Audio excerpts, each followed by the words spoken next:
guys, welcome back to another episode of Real Review. And what that means is that I review cars, I don't sugarcoat them, and we're just real. You know, we discuss the good, the bad, the ugly, we keep it real, that's it. We don't talk anything crazy, G-force and latitude and none of that crazy stuff. You know, we just keep it simple numbers. Is it a good car? Is it a bad car? That's it, we keep it real. And today's episode, we're reviewing a 2015 EcoBoost Ford Mustang. I repeat, 2015 turbo, okay, 4-cylinder, what? Mustang, what? Yeah, that's right. So, you know, it's been a long time since the Mustang, you know, came out with the 4-cylinder turbocharged engine, you know, back in the 80s. And they finally did it again with a 2015 model, and you know what? They got it right. Ford finally got it right, man. I'm telling you, this thing, whoa, this thing's a beast, man. For 4 cylinders, this thing packs a punch. Now, the crazy thing is that this is a 4-cylinder turbocharged EcoBoost Mustang, and it puts out 310 horsepower. Now, the crazy thing is that back in 2005, the Mustang GT was producing around the same thing. I think it was actually a little bit less. It was like 305 horsepower. So here you have, in 2015, you have a 4-cylinder. I'm looking at the gas right now. This thing hasn't even gone down. I've been doing everything with this thing today. And, you know, the gas is still on full. 4 cylinders, turbocharged, and it's producing more than the Mustang GT did just about 10 years ago, a little bit less than that, maybe 9 years ago. Now, the turbo in this thing, I'm going to show you guys a very quick clip of it. I don't know if you're going to be able to see it that well. It's a tiny little turbo. It's a little baby turbo. It's the size of my fist. My fist is kind of big. It's small. It's really small. It's a small, tiny little turbo. I was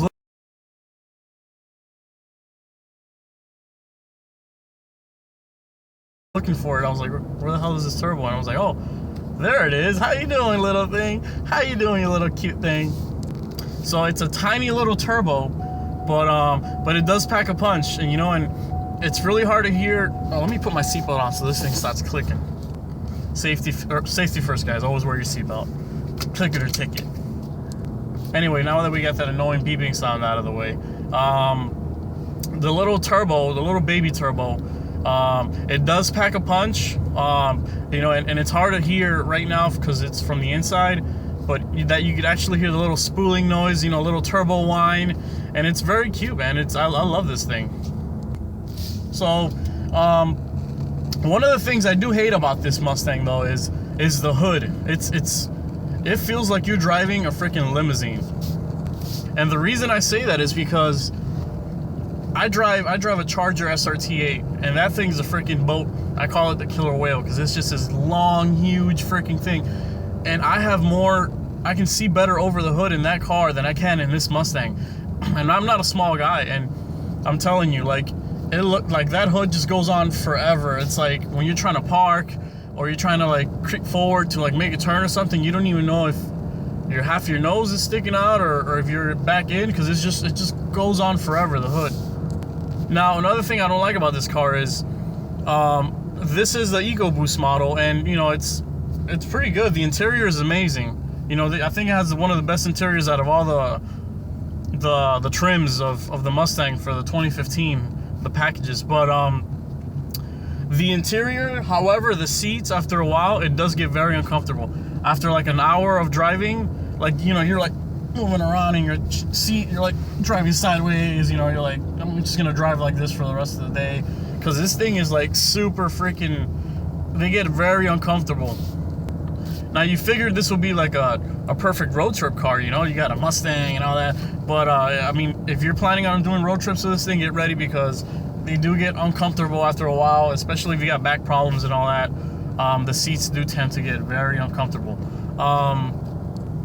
Another quick thing I don't like about the new Mustang is the interior. I mean, every car has this nowadays. It's 2016. Every car has this, but it's very technological. Like, there's gauges everywhere and touchscreen here, and you know, all these weird knobs and shifts and buttons, and you know, it doesn't feel right on a Mustang. It's like you just want this simple, you know, brute force. And you know, I mean, this is the 4-cylinder obviously, but you know, the interior wise, it just feels like you're driving like a little bit more sophisticated car, you know, like all the little gadgets and all that, at least for my taste. So let's do a little recap here. You got a 4-cylinder EcoBoost turbocharged Mustang, faster already than the 2005 GT with a 4.6 liter. So you got that going. It's great on gas. This there's the EcoBoost Mustang, there's a V6 Mustang, and then there's the GT. You know, well, let's not talk about the GT 350 now because that's something else. But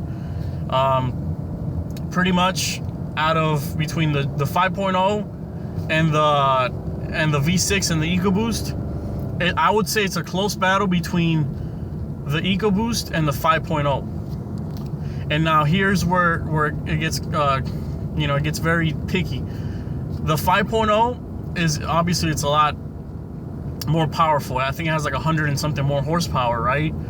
But it's almost it's almost about $15,000 more than the EcoBoost. Not to mention the gas mileage is a lot worse.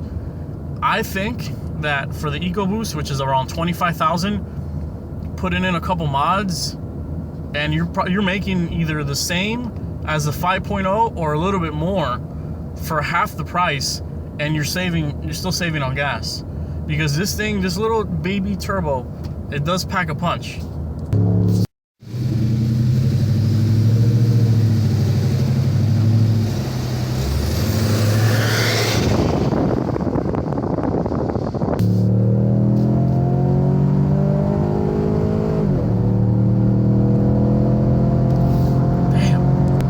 Watch this pull.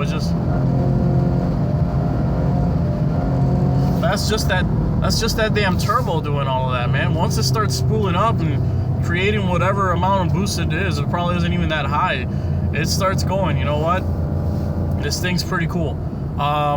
If you guys check out my racing video where I raced my Charger SRT8 with this Mustang, the Mustang, it really didn't have a chance at all.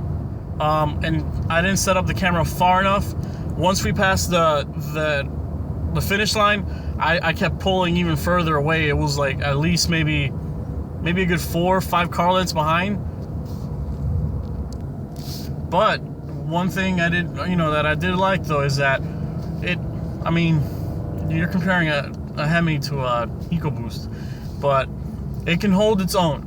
It could hold its own. And I'm sure against other cars in a similar class, this thing will probably outdo them. You know, not to mention in the looks department, Ford got it right, man. This thing is a beast to look at.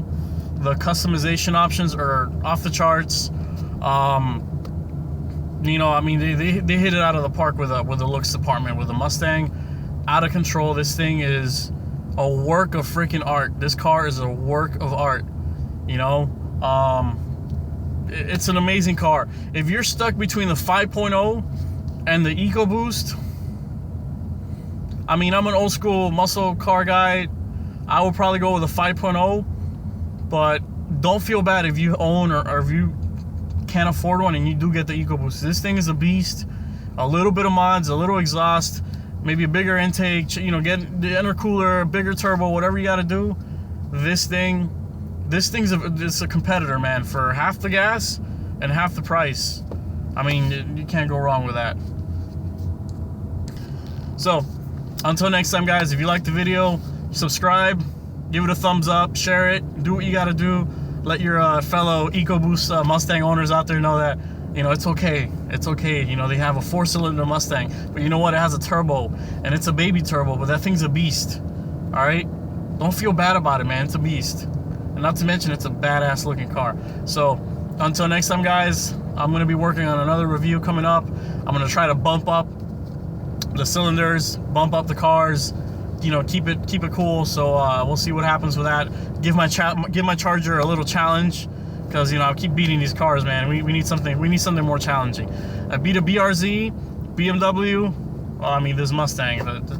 But we'll see what happens. Until next time, guys. Take care.